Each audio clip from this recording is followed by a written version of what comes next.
لو بنات شلونكم اخباركم؟ وهم نقول لكم رمضان كريم عليكم.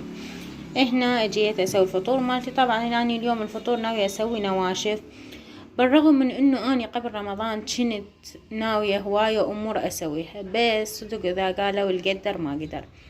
مرضت الحجي والدي، من تمرض كسر كل واسي بكل شي، حتى الصيام يعني حيل مخنوقة واني صايمة، بس الحمد لله والشكر على كل حال. هنا هسه اني وياكم عندي هذا صدر دجاج راح اريد احمس اليوم اسويه ويا النواشف. وهنا رميت بصل وفلفل ونومي البصرة او الليمون المجفف، هذا بعدين لحد ما يفور عندي صدر الدجاج ويطلع زفرة اشيلها ويستوي، يلا اضيف عليه هذه السوالف والتوابل حسب الرغبة مالتكم. هنا يا بنات شوفوا الصدر شلون صار عندي، وشلت الزفرة مالته هيجي حالة اخليه شوية بعد الى ان يقرب يستوي، اضيف عليه مثل ما قلت لكم البصل والفلفل والنومي بصرة. هنا سويت عندي البوتيتا والباذنجان والشوربة وخير من الله. واكيد هسه راح اجيب الكبة لحد ما تقرب الساعة يعني مال الفطور، يلا اطلعها من الثلاجة على مود رأسا اقليهم.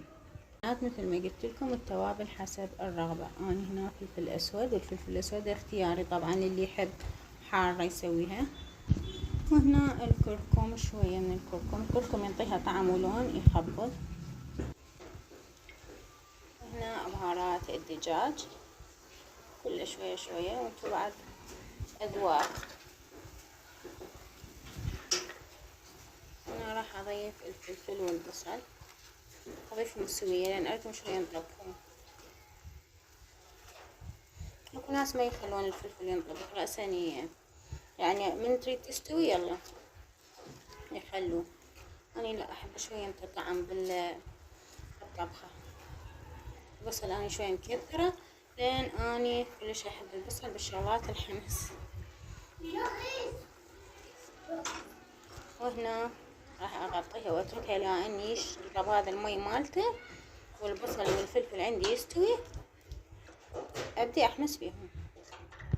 بنات بديت اسوي الحلو اليوم، عاجبني اسوي مهلبية.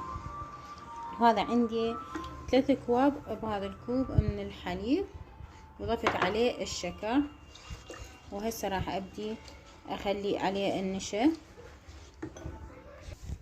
هنا بنات راح اخلي الهيل، الله يا ريحة الهيل الجنة. اهم فقرة بالمهلبية هو الهيل، نعطيها طعم يجنن. ضفت الهيل المطحون طبعا مو الصحاح.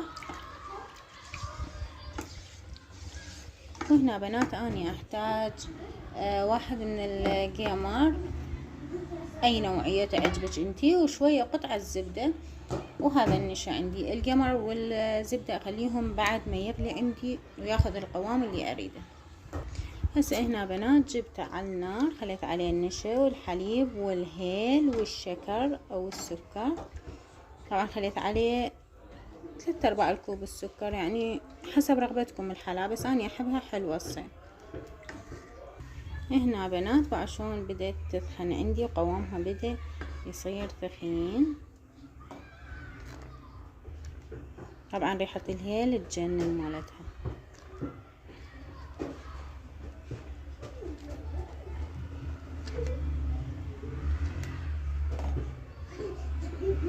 هسه اني بهاي الحالة اضيف القيمر او القشطة، هاي ضفتها كلها وابدي اذوبها بالمهلبية، تنطيها طعم يجنن.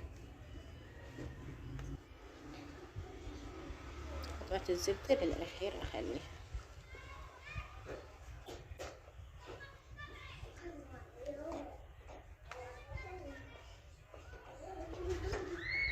هنا اني كملت عندي واخذت القوام اللي اريده اني. هسه اضيف عليها الزبدة وهي حارة حتى تذوب.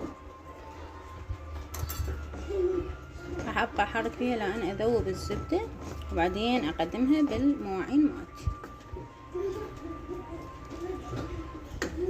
هنا بنات كملت المهلبية مالتي طبعا، والتزيين حسب رغبتكم. أنا اليوم حابة أزينها بالجوز، وانتو بعد بيش ما تحبون زينوا، واللي هي حتى هيجي بدون تزيين تجنن، بس الجوز ينطيها طعم وشكل يخبل.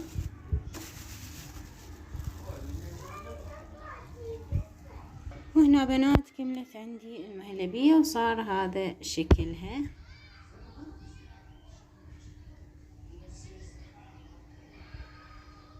بنات بدينا مرحلة البرتقال. طبعا عندي هذا عصير التانج خفقت من عنده، وهنا خليت عندي ليمونة وبرتقالة راح اضيفهم عليه، وازيد المي مالته واتركه ونخلي له اكيد بلور الثلج راح يطلع يجنن. هذا ليمونة وبرتقالة راح ينطي طعم يجنن. انا راح اتركه هيجي لان البرتقال والليمون ينطوا طعم، بعدين قبل الفطور اضيف عليه المي الكامل. يا بنات بديت اقلي بالشغلات اللي اريدها والنواشف مالتي. البوتيتة هاي هنا باعوا بعدين ما خامسته طبعا، بس قرب يستوي تركته. قلت خلي قبل الفطور فد مرة على مود هي حمية، هي حمسة. هذا صدق الدجاج. وهنا الشوربة همينة بس احميها، وهسه راح اكمل. هنا عندي باقلة بالثلاجة طلعتها ما احميها، هسه باقي بس اكمل. يجي وقت الفطور اكيد راح اراويكم سفرتي لليوم.